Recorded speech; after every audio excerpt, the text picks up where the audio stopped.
A very good morning students. நம்ம next என்ன lesson பார்க்க போகிறோன்னு பார்த்தீங்கன்னா யூனிட் 1 டைவர்சிட்டி ஆஃப் லிவிங் வேர்ல்டில் பிளான்ட் கிங்டம் பார்க்க போகிறோம். ஒன்லி பிளான்ட்ஸ் மட்டும் நம்ம என்ன பண்ண போகிறோம்னா கிளாஸிஃபை பண்ணி அதோட கேரக்டரிஸ்டிக் ஃபீச்சர்ஸ் பார்க்க போகிறோம்.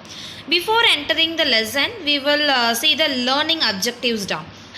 Learner will be able to classification of plant. What all the classification is present in plants and their life cycles and their classification. What all the classification means? Algae, bryophyte, pteridophyte. P is silent. So pteridophytes, gymnosperms and geosperms. Okay va? So idoda characteristic features is sexual reproduction, asexual, everything we will see line by line. Okay na? Chapter அவுட்லைனும் அதே தாண்டா. என்னென்ன type of classifications இருக்குது, அதோட life cycles என்ன, algae, bryophyte, pteridophyte, gymnosperm, ஆஞ்சியோஸ்பர்மை தனித்தனியாக படிக்க போகிறோம். அதுக்கு முன்னாடி ஒரு ஷார்ட் இன்ட்ரடக்ஷன் கொடுத்துருக்காங்க. என்னென்னா காமனாக இந்த எர்த்தில் வந்து எல்லா உயிரினங்களும் இருக்குது. அதை வந்து ரெண்டாக கிளாஸிஃபை பண்ணாங்க. பிளான்ட்ஸ் அண்ட் அனிமல்ஸ், ஒரு ஸ்டோரி மாதிரியே சொல்லிடலாம். பிளான்ட்ஸ் அண்ட் அனிமல்ஸ் கிளாஸிஃபை பண்ணாங்க. எதை பேஸ் பண்ணி கிளாஸிஃபை பண்ணாங்கன்னா nutrition, locomotion and cell wall இருக்கிறத வச்சு கிளாஸிஃபை பண்ணாங்க. என்னெல்லாம் கிளாஸிஃபை பண்ணாங்க? Bacteria, fungi, algae, bryophyte, pteridophyte, gymnosperm, ஆஞ்சியோஸ்பர்ம்.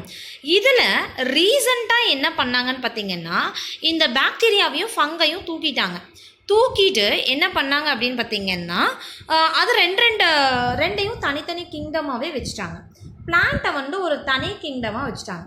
எதை பேஸ் பண்ணி அப்படின்னு பார்த்தீங்க அப்படின்னா ஃபோட்டோசிந்தசிஸ். ஏன்னா பாக்டீரியாவுக்கும் ஃபங்கைக்கும் என்ன கிடையாதுடா, பிக்மெண்ட்ஸ் கிடையாது. அதனால அது ஃபோட்டோசிந்தசிஸ் செய்யாதா. அதனால நம்ம ஏன் வந்து இதை வந்து பிளான்ட்டுக்குள்ளே வச்சுருக்கணும் அப்படின்னு சொல்லிட்டு அது ரெண்டையும் தனித்தனி கிங்டமாக போட்டார். பிளான்ட் என்ன பண்ணும்? பிக்மெண்ட், க்ரீன் பிக்மெண்ட், குளோரோஃபில் இருக்கிறனால ஃபோட்டோசிந்தசிஸ் செய்யும். ஃபோட்டோசிந்தசிஸ் செஞ்சு அது தனக்கு தேவையான உணவை தேடிக்கிறது மட்டும் இல்லாமல் மற்ற உயிரினங்களுக்கும் தேவையான நியூட்ரியன்ஸை கொடுக்கும். நம்மளோட ஃபுட் சோர்ஸ் என்னடா, மெயினான ஃபுட் சோர்ஸ் என்னது? பிளான்ட்டு தான். இஸ் இட் தட் எல்லா ஆர்கானிசத்துக்குமே, நம்மன்னு இல்லை, எல்லா ஆர்கானிசத்துக்குமே ப்ரைமரி ப்ரொடியூசர் அப்படிங்கிறது பிளான்ட்ஸை தான் நம்ம வந்து எக்கோசிஸ்டத்தில் சொல்லுவோம். அது மட்டும் இல்லாமல் பிளான்ட்ஸுக்கு இன்னொரு முக்கியமான வேலை, ஏன் எல்லாம் இப்போ மரம் வளர்க்க சொல்கிறாங்க? க்ரீன் ஹவுஸ் எஃபெக்ட் கேள்விப்பட்டிருக்கீங்களா? குளோபல் வார்மிங், கார்பன் டை ஆக்சைடோட லெவல் என்ன ஆகிட்டே இருக்குது அப்படின்னா இன்க்ரீஸ் ஆகிட்டே இருக்குது. இந்த பிளான்ட் என்ன பண்ணுன்னு பார்த்தீங்கன்னா ரெஸ்பிரேஷன் அப்படிங்கிற ஒரு ப்ராசஸ் மூலமாக பகல் நேரத்தில் கார்பன் டை ஆக்சைடை எடுத்துக்கிட்டு நம்பர் எவ்வளோ இருந்தாலும் அதை அப்படியே அப்சர்வ் பண்ணிவிட்டு அதுக்கு ஈக்குவலான தூய்மையான காற்று ஆக்சிஜனாக கொடுக்கும். சரிங்களா? ஸோ அதுக்காக என்ன பண்ணுறாங்க அப்படின்னா பிளான்டிங் ரொம்ப முக்கியம்னு சொல்லிட்டு இருக்காங்க. தென் ஒவ்வொரு பிளான்ட்டும் ஒரு மாதிரி இருக்கும். எல்லாமே காமனாக பிளான்ட் எல்லாமே ஒரே மாதிரியாகவே இருக்கும். ஸோ ஒவ்வொன்றும் ஒவ்வொரு டிஃப்ரெண்ட் ஷேப்பு, ஹேபிடேட்டு, இருக்கிற இடம், அதோட பழக்க வழக்கங்கள், அதோட லைஃப் சைக்கிள் எல்லாமே என்ன இருக்கும் அப்படின்னா பெரிய ஒரு பலதரப்பட்ட பிரிவாக இருக்கும். ஹைலி டைவர்சிட்டி ஷோ பண்ணும். சரிங்களா? ஸோ அதில் கிளாசிஃபிகேஷன் ஆஃப் பிளான்ஸ் அப்படிங்கிற ஹெட்டிங் பார்த்தோம் அப்படின்னு பார்த்தீங்கன்னா ஃபஸ்ட்டு ரெண்டாக பிரித்தாங்க. Embryophyta and what is that? எம்ப்ரியோஃபைட்டாவாக மறுபடியும் வந்து பிரியோஃபைட்டா, ட்ரக்கியோஃபைட்டான்னு பிரித்தாங்க. அந்த ட்ரக்கியோஃபைட்டாவை என்ன பண்ணாங்க அப்படின்னா டெரிடோஃபைட்டா, ஸ்பெர்மட்டோஃபைட்டான்னு பிரித்தாங்க. அந்த ஸ்பெர்மில் தான் என்ன இருக்கும்? Gymnosperm, angiosperm. சரிங்களா? இது வந்து ஒரு அவுட்லைன், ஜஸ்ட் அவுட்லைன் கொடுத்துருக்காங்க. நெக்ஸ்ட் ஹெட்டிங் என்னன்னு பார்த்தீங்கன்னா life cycle of the plant அப்படிங்கிறது ஃபஸ்ட்டு 2 மார்க்கில் கண்டிப்பாக கேட்கக்கூடிய ஒரு இம்பார்ட்டன்ட் கொஷின் என்னன்னு பார்த்தீங்கன்னா alternation of generation. Alternation of generation அப்படிங்கிறது it is a common in plant. Alternation of generation என்னடா, மாறி அதாவது ஆல்டர் ஆகிக்கிட்டே இருக்குன்னு சொல்லுவோம் இல்லையா? என்ன ஆல்டர் ஆகும்னு பார்த்தீங்கன்னா காமனாக பிளான்ட்டில் 2 ஃபேஸ் இருக்குடா. ஒன்று கேமிட்டோஃபைட்டிக் ஃபேஸ், கேமிட்ஸ் உருவாகிறது. அதுக்கப்புறம் ஸ்போரோஃபைட்டிக் ஃபேஸ் அப்படின்னு 2 phase. What is a one word session அப்போ நான் கண்டிப்பாக கேட்பேன். What is a 2 type of phases? Gametophytic phase and sporophytic phase. ஒரு பிளான்ட்டோட லைஃப் சைக்கிள்னால் எத்தனை ஃபேஸஸ் அது கடந்து வரும்? 2. Gametophytic phase and sporophytic phase. இந்த கேமிட்டோஃபைட்டிக்கும் ஸ்போரோஃபைட்டிக்கும் மாறி வரனால தான் அங்கே என்ன உருவாகுது அப்படின்னு பார்த்தீங்கன்னா ஆல்டர்னேஷன் ஆஃப் ஜெனரேஷன் வந்து உருவாகுது. So it is a common in plant. எப்படி ஆல்டர் ஆகுதுன்னு பாருங்கள். Alteration of haploid gametophyte. என்ன நேச்சர்? ஹாப்ளாய்டுனா குரோமோசோம் நம்பர் நம்ம வந்து எண்ணை மட்டும் மென்ஷன் பண்ணுவோம். What is that? Haploid means n. Diploid எப்போ ஃபார்ம் ஆகும்? n + n 2n. அப்போது haploid gametophytic phase alter with the diploid sporophytic phase during the life cycle. So இது ரெண்டும் மாறி மாறி வரனால இதுக்கு பேர் என்ன சொல்லுவாங்க அப்படின்னா alternation of generation. So this is subdivided into 3 types. What are the type means? Haplontic. Haploid இருந்ததுன்னா haplontic life cycle, diplontic life cycle, haplodiplontic. ரெண்டுமே இன்டர்மீடியேட்டில் வரும்னு வைங்களேன். Let us see one by one. சரிங்களா? ஃபஸ்ட்டு ஹாப்ளோன்டிக் லைஃப் சைக்கிள் அப்படிங்கிறது என்னென்னா, ஹாப்ளோன்டிக் எங்கே பார்த்தோம்? கேமெட்டோஃபைட்டில் பார்த்தோமா? அப்போது கேமெட்டோஃபைட்டிக் ஃபேஸ் தான் இங்கே வந்து டாமினண்ட்டாக இருக்கும். Gamete haploid. ஸோ ஹாப்ளான்டிங்கில் எது டாமினண்ட்டு? கேமெட்டோஃபைட்டிக் ஃபேஸ் தான் எப்படி இருக்கும்னு பார்த்தீங்கன்னா டாமினண்ட்டாக இருக்கும். And photosynthetic and are independent. Sporophytic phase அப்படிங்கிறது ஒன்றே ஒன்று தான். அதாவது ஜைகோட்டை வந்து ரெப்ரசன்ட் பண்ணிவிட்டு மியாசஸ் நடந்து மறுபடியும் என்ன நடக்கும் அப்படின்னா ரிஸ்டோர் ஆஃப் த ஹாப்ளாட்டிக் கண்டிஷன் மறுபடியும் வந்துடும். அப்போ ரொம்ப அதிகமான டைமிங், அதிகமான ஃபேஸ் வந்து லைஃப் சைக்கிளில் ஸ்பெண்ட் பண்ணுறதுன்னு பார்த்தீங்கன்னா கேமெட்டோஃபைட்டிக் தான். ஹாப்ளான்டிக்கில் எது dominant? Gametophytic phases the dominant. அதுதான் வந்து ரொம்ப நாளைக்கு நீட்டிக்கும்னு வைங்களேன். Example volvox and spirogyra. Diplontic அப்படிங்கிறது 2n. 2n கண்டிஷன் எங்கே பார்த்தோம்? ஸ்போரோஃபைட்டில் பார்த்தோமா? அப்போ இங்கே எது டாமினண்ட்டாக இருக்கும்? ஸ்போரோஃபைட்டிக் ஃபேஸ் டாமினண்ட்டாகவும் இண்டிபெண்ட்டாகவும் ஃபோட்டோசிந்தட்டிக்காகவும் இருக்கும். கேமெட்டோஃபைட் எப்போ ரெப்ரசென்ட் ஆகும்? எப்போ வந்து ஃபர்டிலைசேஷன் நடக்குதோ அப்போ மட்டும் கேமெட் ஃபார்ம் ஆகி ஃபியூஸ் ஆகி ஜைகோட் ஃபார்ம் ஆகிட்டு அது போயிடும்னு வைங்களேன். அப்புறம் ஸ்போரோஃபைட்டிக்காக டெவலப் ஆகி அதுதான் வந்து ரொம்ப டாமினன்ட் ஃபேஸாக இருக்கும். Example gymnosperm and angiosperm. Then அடுத்த கேட்டகரி டயக்ராம் பாருங்கள். டயக்ராம் பார்த்தீங்கன்னா நல்லா புரியும். ஃபர்ஸ்ட் ஒன் என்னடா? Haplontic. Second one diplontic. Third one haplodiplontic. First one பாருங்கள். இப்போது கேமெட்டோஃபைட்டிக் க்ரீனில் போட்டிருக்கிறது எவ்வளோ பெருசாக இருக்குது? Dominant character. அப்போது கேமெட்டோஃபைட் வரும். கேமெட்டோஜெனிசிஸ்னால் அந்த ஸ்பெர்மும் ஓவமும் உருவாகும். சின்காமி ஃபர்டிலைசேஷன் ஜைகோட் நடந்ததோட ஸ்போரோஃபைட் முடிஞ்சது. ஸ்போர் ஃபார்ம் ஆயிடுச்சுன்னா மறுபடியும் கேமெட்ஸ் வரும். நெக்ஸ்ட்டு டிப்ளான்டிக் அப்படிங்கிறது ஸ்போரோஃபைட் வந்து ரொம்ப பெருசாக இருக்குது பார்த்தீங்களா, பிங்க் கலரில். And what is that? கேமெட்டோஃபைட்டுங்கிறது கொஞ்சம் தான் உருவாகி ஃபர்டிலைசேஷன் ஆயிடுச்சு, அவ்வளோதான். ஹாப்ளோடிப்ளான்டிக் அப்படிங்கிறது இன்டர்மீடியேட்டாக, ரெண்டு ஈக்குவலாக ஹாஃப்னு கூட வச்சுக்கலாமே. கேமெட்டோஃபைட் எவ்வளோ டாமினண்ட்டாக இருக்கோ அந்தளவு ஸ்போரோஃபைட்டும் டாமினண்ட்டாக இருக்கும்னு அர்த்தம். அப்போ ஹாப்ளோடிப்ளான்டிக் லைஃப் செல் பார்க்குங்க. அதுக்கு நம்ம என்ன சொல்லலாம் அப்படின்னா எதில் இருக்குன்னு பார்த்தீங்கன்னா பிரியோஃபைட்டாலையும் டெரிடோஃபைட்டாலையும் இருக்கும். இது வந்து இன்டர்மீடியேட், ரெண்டுக்கும் இடைத்தரப்பட்டது. And both phases are multicellular, ரெண்டுமே வந்து ஈக்குவல் டாமினன்ட் ஃபேஸாக தான் இருக்கும். அண்ட் பிரியோஃபைட் அதுன்னு பார்த்தீங்க அப்படின்னா எது வந்து கேமெட்டோஃபைட் வந்து பிரியோஃபைட்டில் வந்து டாமினன்ட் நேச்சரை தோற்றுவிக்கும். அதே மாதிரி பார்த்தீங்க அப்படின்னா டெரிடோஃபைட்டில் ஸ்போரோஃபைட் வந்து டாமினன்ட் நேச்சரை தோற்றுவிக்கிற மாதிரி இருக்கும். பட் ரெண்டுமே இருக்கும். ஓகேவா? தென் அடுத்து ஃபஸ்ட்டு நம்ம பார்க்க போகிற பிளான்ட் குரூப் என்னடா? ஆல்கே. ஃபஸ்ட் பார்க்க போகிற பிளான்ட் குரூப் என்னது? Algae. It is a primitive type of plant. இதில் இருந்து தான் வந்து ஹையரார்கி எவல்யூஷன் அப்போது கொஞ்சம் கொஞ்சமாக டெவலப் ஆகி இப்போ இருக்கிற ஆஞ்சியோஸ்போம் வரைக்கும் வந்தது. ஆல்கே அப்படிங்கிறது ப்ரிமிட்டிவ். ஆல்கேக்கு அடுத்தது பார்த்தீங்க அப்படின்னா பிரியோஃபைட்ஸ்க்கு அடுத்தது டெரிடோஃபைட்ஸ். அது வந்து கொஞ்சம் கிளாஸிஃபிகேஷன் படிக்கும்போது கார்லேட் பண்ணி படிக்கணும். ஆல்கே அப்படிங்கிறது ஃபுல் அண்ட் ஃபுல் என்ன அப்படின்னு பார்த்தீங்கன்னா வாட்டர், தண்ணியை வந்து டிபெண்ட் பண்ணியிருக்கக்கூடியது. பிரியோஃபைட் அப்படிங்கிறது என்னென்னா ஆம்ஃபிபியன்ஸ்ன்னு சொல்லுவோம். Is it that? ரெண்டுமே இன் பிட்வீன். டெரிடோஃபைட் அப்படிங்கிறது தான் ஒன்லி ட்ரூ லேண்ட். அதாவது டெரிடோஃபைட்டில் இருந்து தான் தாவரங்கள் வந்து நிலத்துக்குவே வர ஆரம்பிச்சது. அப்புறம் ஜிம்னோஸ்போம், ஆஞ்சியோஸ்போம்ங்கிறது இப்போ இருக்கக்கூடிய பூக்கும் தாவரங்கள் அப்படின்னு சொல்லுவோம். ஜிம்னோஸ்போம்ங்கிறது பூவா தாவரங்கள், அதாவது அதில் வந்து ஃப்ளவர் இருக்காது, சீட் கோட்லாம் இருக்காது. ஆஞ்சியோஸ்போம் அப்படிங்கிறது என்னென்னு பார்த்தீங்கன்னா பூக்கும் தாவரங்கள், அதாவது இப்போ இருக்கக்கூடிய ரொம்ப எவால்வ்டான ஒரு கேட்டகரி தான் ஆஞ்சியோஸ்போம், ஹைலி எவால்வ்டு. இப்போ ஃபஸ்ட்டு நான் ஒன் பை ஒன்னாக பார்க்கலாம்டா. ஆல்கேலேருந்து ஆரம்பிக்கலாமா? S. Rain brings joy and life various organisms on earth. Is it that? Have you noticed? மழை வந்தப்போ நீங்கள் பார்த்துருக்கீங்களான்னு கேட்குறாங்க. அதாவது ஸ்லிப்பரி வலிக்கி விடுற மாதிரி நேச்சர். அதாவது நம்ம என்ன சொல்லுவோம் அப்படின்னா பாசம் முடிச்சிருச்சு அப்படின்னு சொல்லுவோம் இல்லையா, அந்த க்ரீன் கலர் அதுதான் வந்து நம்ம இங்கே என்ன சொல்லுவோம் அப்படின்னு பார்த்தீங்கன்னா பாசிகள், ஆல்கே அப்படின்னு சொல்லுவோம். அதாவது குளம், குட்டை, அந்த ஏரியிலலாம் பார்த்திங்கன்னா அந்த ராக்கரி எல்லாமே எப்படி இருக்கும்னு பார்த்திங்கன்னா நல்லா வந்து வலுவலுன்னு அந்த வழுக்கிற நேச்சராக க்ரீனிஷாக இருக்கும். அதை தான் நம்ம வந்து பாசி பாசனம் முடிச்சிருச்சு, நம்ம டேங்க்லாம் கூட நம்ம பார்த்துருப்போம். So that is called as algae. So என்ன அப்படின்னு பார்த்தீங்க அப்படின்னா, இது வந்து ஒரு it is a first primitive type of பிளான்ட்னு சொல்லியிருப்பாங்க. இதில் க்ரீன் பிக்மெண்ட் இருக்கிறனால ஃபோட்டோசிந்தட்டிக் நடக்கும். அதனால தான் நம்ம பிளான்ட்டு கீழேயே வச்சுருக்கோம். அப்படி தானடா? எஸ்.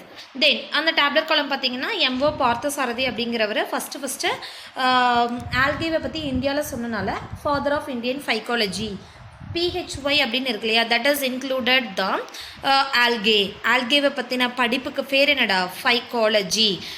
வைரஸை பற்றி படிப்புக்கு பேர் வைராலஜி. பாக்டீரியாவை பற்றி படித்தாங்கன்னா பாக்டீரியாலஜி. ஃபங்கையை பற்றி படித்தாங்கன்னா மைக்காலஜி, எம்ஒய் மைக்காலஜி. ஆல்கேவை பற்றி படித்தாங்கன்னா ஃபைக்காலஜி பிஹெச்ஒய். ஓகேவா? So who is the father of Indian phycology? MO Parthasarathy. சரிங்களா? தென் நம்ம எக்ஸிஸ்டன்ஸ் ஆல்கே பார்க்கலாம் மேடம். தென் ஆல்கேவோட what is that characters, general characters கொடுத்துருக்காங்க. ஒன் பை ஒன்னாக பார்க்கலாம். ஆல்கேங்கிறது ஆட்டோட்ரோஃப். ஆட்டோ அப்படின்னா என்னடா? They synthesize their own food அப்படின்னு சொல்லுவாங்க. அண்ட் க்ரோயின் எல்லா இடத்துலையும் வளரக்கூடியது. அக்வாட்டிக்காக இருக்கும், அதாவது நீரில் வாழக்கூடியது. அதில் என்னென்னு பாருங்க. நீர்னா வெறும் தண்ணி மட்டுமா? கடல் தண்ணி இருக்குது, நல்ல தண்ணி இருக்குது, ஓடுற தண்ணி இருக்குது, தேனிக்கிற தண்ணி, அந்த மாதிரி நிறைய கேட்டகரி இருக்கு இல்லையா? ஸோ மெரைன் அப்படிங்கிறது கடல். Is it that? ஓசோன் மெரைன்ல இருக்கக்கூடியது எக்ஸாம்பிள் கொடுத்துருக்காங்க. ரெண்டு எக்ஸாம்பிள் கொடுத்துருப்பாங்கன்னு வைங்களேன். Gracilaria and Sargassum. ஃப்ரெஷ் வாட்டரில் ஊடகோனியம் யூலோத்ரிக்ஸ். சாயில், அதாவது ஈரமாக மாய்ஸ்டாக இருக்கிற சாயிலையும் இருக்கும். எக்ஸாம்பிள் பார்த்தீங்கன்னா Fritschiella and Vaucheria. Then Chlorella lead an endozoic life in hydra and sponges. Various Cladophora crispata grow on the shell of molluscus. தண்ணியில் இருக்குது, சாயில் இருக்குது, எல்லாமே பார்த்தோம். இது என்னென்னு பார்த்தீங்கன்னா ஹைட்ரா அப்படிங்கிறது ஒரு வாட்டர் பிளான்ட்டு. அதுக்குள்ளே ஒரு ஆல்கே வந்து இருக்கும் அப்படின்னு பார்த்தீங்கன்னா குளோரெல்லா. அதே மாதிரி கிளாடோஃபோரா கிறிஸ்பேட்டா அப்படிங்கிறது மொலஸ்கஸ் இருக்கு இல்லையா, மொலஸ்கா ஜுவாலஜியில் கிளாஸிஃபிகேஷனில் படிப்பீங்க. அதோட ஓடு ஷெல்லு மேலே ஒட்டிகிட்டு இருக்கிற ஆல்கே வந்து கிளாடோஃபோரா கிறிஸ்பேட்டா. எங்கெல்லாம் இருக்கும் அப்படிங்கிறத கொடுத்துருக்காங்க. தென் அடுத்து and Dunaliella salina grows in the salt pan. அதாவது நல்லா இருக்கிற இடத்துல மட்டும்தான் வாழ்வேங்கிறது வாழ்க்கையில் அப்படி தானே. எங்கே எவ்வளோ எக்ஸ்ட்ரீம் கண்டிஷனாக இருந்தாலும் வாழும். அதுக்கு எக்ஸாம்பிள்ஸ் ஒவ்வொரு கொடுத்துருக்காங்க. சால்ட் கண்டிஷனில் இருக்கக்கூடிய பேன்ஸில் இருந்தது அப்படின்னா தட் இஸ் ஹாலோஃபைட்டிக் ஆல்கே. ஹாலோ அப்படின்னாவே சலைனிட்டின்னு ஞாபகம் வச்சுக்கோங்க. ஹாலோனா சலைனிட்டி. எக்ஸாம்பிள் டுனேலியல்லா சலீனா. அடுத்து ஆல்கே க்ரோயிங் இன் ஸ்னோ. நல்லா பனியாக இருக்கிற இடத்துல வளர்ந்துச்சுன்னா கிரையோஃபைட்டிக் ஆல்கே. தென் அடுத்து கிளமைடாமோனஸ் நிவாலிஸ் அப்படிங்கிறது ஸ்னோ கவர்ட் மவுண்டெயினுக்கு மேலே இருக்கக்கூடியது. இட் இஸ் என்ன கலரில் இருக்குன்னு பார்த்தீங்கன்னா ரெட் கலர், ரெட் ஸ்னோ அப்படின்னு சொல்லுவாங்க. இன்னும் சில ஆல்கே என்ன பண்ணும் அப்படின்னு பார்த்தீங்கன்னா, அதாவது இன்னொரு பிளான்ட் மேலேயே ஒட்டிக்கிட்டு வாழும். அப்போது அதுக்கு பேர் எபிஃபைட்டிக். இன்னொன்று மேலே ஒட்டிக்கிட்டு வாழ்ந்துச்சுன்னா அதுக்கு பேர் என்னடா? Epiphytic algae. எக்ஸாம்பிள் கிளியோசிட்டா அண்ட் ரோடோடைமினியா. The next study of algae is called as a algology, phycology. Some eminent, அதாவது ஃபேமஸான ஆல்காலஜிஸ்ட் அதை பற்றி படிச்சிருக்கவங்க யார் அப்படின்னு பார்த்தீங்கன்னா Fritsch, Ram, Lee, Parthasarathy Iyengar and ரத்வனா and Bharadwaja and Sundaralingam and Desikachary அப்படிங்கிறவங்கள ஃபேமஸானவங்கன்னு வைங்களேன். General characteristic features of algae போகிறோம். ஆல்கேயில் டிஃப்ரெண்ட் சைஸு, ஷேப்பு, ஸ்ட்ரக்சர் ஒன்று ஒவ்வொரு மாதிரி இருக்காது இல்லையா? ஸோ டிஃப்ரெண்ட் ஷேப், சைஸ், ஸ்ட்ரக்சர்லாம் இருக்கும். டேலஸ் அப்படிங்கிறது நான் ஆல்ரெடி சொல்லியிருக்கேன். அதாவது அன்டிஃப்ரென்ஷியேட்டட்னா என்னடா?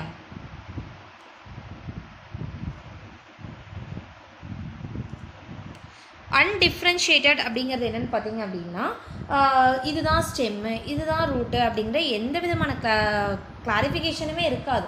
சும்மா அப்படியே ஒரு பாடி, ஒரு லீஃப் லைக் ஸ்ட்ரக்சர் டேலஸ் மாதிரி இருக்கும். ஸோ இது ப்ரிமிட்டிவ் அப்படிங்கிறதுனால இங்கே வந்து டிஃப்ரென்ஷியேஷன் பண்ணி சொல்கிறதுக்கான ஆர்கன்ஸ்லாம் எதுவுமே வளரலை. ஜஸ்ட் டேலஸ் லைக்காக தான் இருந்ததுன்னு வைங்களேன். எஸ், யூனிசெல்லுலார் அதாவது சிங்கிள் செல். மோட்டைல் அப்படிங்கிறது நகரம் அண்ட் நான் மோட்டைலாகவும் இருக்கும். சரிங்களா? யூனிசெல்லுலார் ஒவ்வொன்றுக்கும் எக்ஸாம்பிள் பார்த்துட்டு போயிடலாம்டா. யூனிசெல்லுலார் மோட்டைல் அப்படிங்கிறதுக்கு எக்ஸாம்பிள் கிளமைடாமோனாஸ். யூனிசெல்லுலார் நான் மோட்டைலுக்கு example Chlorella. And colonial motile அப்படிங்கிறது வேல்வாக்ஸ். கலோனியல்னா கூட்டமாக யூனிசெல்லுலராகவும் இருக்கலாம், இல்லைனா குழுமமாகவும் இருக்கலாம். தென் கலோனியல் நான் மோட்டைல் அப்படிங்கிறது என்ன அப்படின்னு பார்த்தீங்கன்னா ஹைட்ரோடிக்டயான் அண்ட் சைஃபோனஸ் அப்படிங்கிறது வவுச்சேரியா, அன்பிரான்ச்டு ஃபிலமெண்டஸ் அப்படிங்கிறது ஸ்பைரோகைரா, பிரான்ச்டு ஃபிலமெண்டஸ் அப்படிங்கிறது கிளாடோஃபோரா. பிரான்ச்டு ஃபிலமெண்டஸ் அப்படிங்கிறதுக்கு கிளாடோஃபோரா. டிஸ்காய்டு ஷேப்பில் இருந்ததுன்னா சிலோச்செட்டே அண்ட் ஹெட்ரோட்ரைக்கர்ஸ் டிஃப்ரெண்ட் ஷேப்பில் இருந்தது அப்படின்னா ஃப்ரிஷெல்லா. ஃபோலியேஷியஸ் லீஃப் மாதிரி இருந்ததுன்னா அல்வா. ஜெயிண்ட் ஹெல்ப்ஸ் மாதிரி இருந்ததுன்னா லமைனேரியா அண்ட் மேக்ரோசிஸ்டர்ஸ் அப்படின்னு சொல்லுவோம். இதெல்லாமே வந்து அதோட ஷேப்பை வச்சு கிளாஸிஃபை பண்ணியிருக்காங்கன்னு வைங்களேன். Algae are eukaryotic. what is meant by eukaryote? Prokaryote, eukaryote ஞாபகம் வருதா? யூகேரியோட்னா என்னது? the well defined cell membrane bounded organelles are present. எல்லாமே என்னன்னா யூகேரியாட். எல்லாத்துலேயும் ஒரு எக்ஸப்ஷனல் கேஸ் இருப்பாங்க தானே, அவங்க யாருன்னு பார்த்தீங்கன்னா ப்ளூ கிரீன் ஆல்கே BGA அப்படின்னு சொல்லுவோம். சைனோ பாக்டீரியா அப்படின்னு சொல்லுவாங்க. இதெல்லாம் ஒன் வேர்டா, சரிங்களா? அப்படியே மைண்டில் நிறுத்திக்கோங்க. தென் அடுத்து the plant body does not show the differentiation. அதான் நான் அங்கேயே சொல்லிட்டேன்ல, ரூட்டு ஸ்டெம்மு அந்த மாதிரி லீஃப் எந்த மாதிரியான டிஃப்ரென்சியேஷனுமே இல்லாதனால தான் நம்ம அதோட பாடி என்னன்னு சொல்கிறோம், தேலஸ் லைக் ஸ்ட்ரக்சர் அப்படின்னு சொல்கிறோம். அதோட செல் வால் எதால் மேடப் ஆஃப் ஆயிருக்குன்னு பார்த்தீங்கன்னா செல்லுலோஸ், ஹெமி செல்லுலோஸ். அடுத்து siliceous walls are present in diatoms. Silica இருக்கும். சிலிஷியஸ்னால் என்னடா? சிலிக்கா அப்படிங்கிற கெமிக்கல் மெட்டீரியல் டெபாசிட் ஆகியிருந்ததுன்னா that wall is siliceous wall அப்படின்னு சொல்லுவோம். டயாட்டம்ஸ் அப்படிங்கிற ஆல்கேல இருக்காமா. சாரால வந்து என்னன்னு பார்த்தீங்கன்னா என்க்ரஸ்டட் வித் கால்சியம். சாரால கால்சியம் சிசி ஞாபகம் வச்சுக்கோங்க, சரியா? சாரால செல்வால் அடிஷனாக என்ன ஆட் ஆயிருக்கு? Calcium carbonate. தென் அது மட்டும் இல்லாமல் நிறைய கெமிக்கல் காம்பவுண்ட் இருக்குது அப்படிங்கிறத டிரைவ் பண்ணியிருக்காங்க. மெயினாக என்னது? செல்லுலோஸ், ஹெமி செல்லுலோஸ் தான் மேஜர் காம்போனன்ட். எல்லாத்தையும் எடுத்து பார்த்தா எல்லாத்துலேயும் என்ன இருக்குன்னா செல்லுலோஸ், ஹெமி செல்லுலோஸ் இருக்கும். அதையும் தாண்டி டிஃப்ரெண்ட் ஆர்கானிசத்தில் ஒவ்வொரு பொருள் மட்டும் ஆட் ஆகிருக்கும். அதுக்கு எக்ஸாம்பிள் இங்கே கொடுத்துருக்காங்க. சிலிக்கா வந்து டயட்டம்ஸ்லேயும், சாரால கால்சியம் கார்பனேட் ஆடாக இருக்கும். அது மட்டும் இல்லாமல் இன்னும் நிறையா கெமிக்கல் காம்பவுண்ட் ஆட் ஆகிருக்கும். என்னென்னு பார்த்தீங்கன்னா algin, polysulphate ester of polysaccharide which are sources of alginate, agar-agar and carrageenan. Alginate, அகார்-அகாரில் நம்ம இப்போ இண்டஸ்ட்ரியில் யூஸ் பண்ணக்கூடிய மெட்டீரியல்ஸ். அது வந்து உங்களுக்கு வந்து பின்னாடி லேட்டர் வந்து எக்ஸ்பிளைன் பண்ணுறேன். அகார்-அகாருங்கிறது சொலிடிஃபையிங் ஏஜென்ட்டா. அல்ஜினேட் அப்படிங்கிறதும் லெபார்ட்டரியில் யூஸ் பண்ணக்கூடிய கெமிக்கல் தான். ஸோ இதெல்லாம் நம்ம எதுலேருந்து எடுக்கிறோன்னு பார்த்தீங்கன்னா ஆல்கேலேருந்து தான் எடுக்கிறோம். தென் நெக்ஸ்ட்டு பார்த்தீங்க அப்படின்னா நெக்ஸ்ட் பாயிண்ட் என்னென்னா மெம்ப்ரெயின் பவுண்டட் ஆர்கனல்ஸ்லாம் இருக்குன்னு சொல்லியிருக்காங்க இல்லையா? மெம்ப்ரெயின் பவுண்டட் ஆர்கனல்ஸில் இருக்குன்னு சொல்லியிருக்காங்களே, என்னெல்லாம்? குளோரோபிளாஸ்ட்டுக்கு செல் மெம்ப்ரெயின் இருக்கும், mitochondria, endoplasmic reticulum, Golgi bodies, இதெல்லாமே இருக்கும். இதில் ஒரு 2 மார்க் கேட்பாங்க, book back 2 mark. Pyrenoids, underline that, PYRENOIDS. Pyrenoids அப்படிங்கிறது என்னென்னா ஒரு ப்ரோட்டீனேஷியஸ் பாடி, சரிங்களா? இது வந்து என்ன ஆகும் அப்படின்னு பார்த்தீங்கன்னா ஸ்டோரேஜ்க்காக இருக்குன்னு பார்த்தீங்க வச்சுக்கலாமே. அப்போ பைரினாய்ட்ஸ் அப்படிங்கிறது ப்ரோட்டீனேஷியஸ் பாடி, குரோமேட்டோஃபோர்ஸில் இருக்கும். Then it is the synthesis and storage of starch. ஓகேவா? ஸோ அண்டர்லைன் தட் பைரினாய்டுங்கிறது storage body. Single line definition சொல்லணும்னா பைரினாய்ட்ஸ் ஒரு proteinaceous body, it store the food material. The next the pigmentation அப்படிங்கிறது algae, red algae, brown algae, green algae இந்த மாதிரிலாம் இருக்கும். So எதை base பண்ணி நம்ம வந்து இதை கிளாஸிஃபை பண்ணுறோன்னா பிக்மெண்ட். இதை கிளாஸிஃபை பண்ணி pigment. Next reserve food material, அது சேமித்து வச்சுருக்கிற ஆற்றலை வச்சு நம்ம என்ன பண்ணுவாங்க அப்படின்னா கிளாஸிஃபை பண்ணுவாங்க. அது என்னென்ன கிளாஸஸ் அப்படிங்கிறத பின்னாடி 3 கிளாஸஸ் மட்டும் நம்ம வந்து கிளாஸிஃபிகேஷனில் பார்ப்போம்டா. தென் அடுத்து ஆல்கே எப்படா ரீப்ரொடியூஸ் பண்ணும்? ஒன்று vegetative method, asexual method, sexual, 3மே ஷோ பண்ணும். 1 2 3 ரீப்ரொடக்ஷன் மெத்தடுமே என்ன பண்ணணும்னு பார்த்தீங்கன்னா ஆல்கே ஃபாலோ பண்ணும். என்னென்ன method? Vegetative, asexual and sexual method. Vegetative அப்படிங்கிறது என்னடா? பைனரி ஃபிஷன், 2ஆக பிளவுபடுறது. Is it that? இப்போ ஒரே ஒரு செல்லாக இருந்ததுன்னா மைட்டோட்டிக் டிவிஷன் மூலமாக 1 2 ஆகும், 2 4 ஆகும், 4 8 ஆகும். Is it that? அடுத்து என்னென்னு பார்த்தீங்க அப்படின்னா ஃப்ராக்மெண்டேஷன், உடஞ்சி விழுகிறது. ஒரு துண்டு துண்டாக உடஞ்சி விழுனா அதுலேருந்து நியூ டெவலப் ஆகும். எக்ஸாம்பிள் யூலோத்ரிக்ஸ் அப்படின்னு கொடுத்துருப்பாங்க. பட்டிங், மொட்டு விடுதல். தென் அதுக்கு எக்ஸாம்பிள் வந்து புரோட்டோசைஃபான் கொடுத்துருப்பாங்க. பல்பிள்ஸ், சூடோ பல்பெலாம் படிச்சிருக்கோம் இல்லையா, பல்பிள்ஸ் ஆனியன் ஞாபகம் வச்சுக்கோங்க. தென் அது வந்து என்னென்னு பார்த்தீங்கன்னா ஸ்பாஷிரேலியா அப்படின்னு சொல்லியிருப்பாங்க. ஏகைனேட்ஸ் அப்படிங்கிறது ஒரு ஸ்பெஷலைஸ்டு ஸ்ட்ரக்சர், டார்க்னா அந்த பாடியிலே ஹோல் பாடியிலே கொஞ்சம் ஸ்பெஷலைஸ்டு டார்க்னாக இருக்கிற போர்ஷனை தான் ஏகைனேட் சொல்லுவோம். தட் இஸ் ஸ்போர் ஃபார்மேஷன் பாடிஸ்ன்னு கூட சொல்லலாம். தென் அது மூலமாக டெவலப் பண்ணுச்சு அப்படின்னா எக்ஸாம்பிள் பித்தஃபோரா. டியூபர்ஸ் நம்ம அங்கே படிச்சிருப்போம் மாடிஃபிகேஷனில் இல்லையா, அதே மாதிரி ஆல்கேவும் என்ன பண்ணும் அப்படின்னா டியூபர்ஸை ஃபார்ம் பண்ணும். எக்ஸாம்பிள் சாரா. ஏசெக்ஷுவல், இது வரைக்கும் பார்த்தது என்னென்னா வெஜிடேட்டிவ். ஏசெக்ஷுவல் அப்படின்னா ஸ்போர் ஃபார்மேஷன்.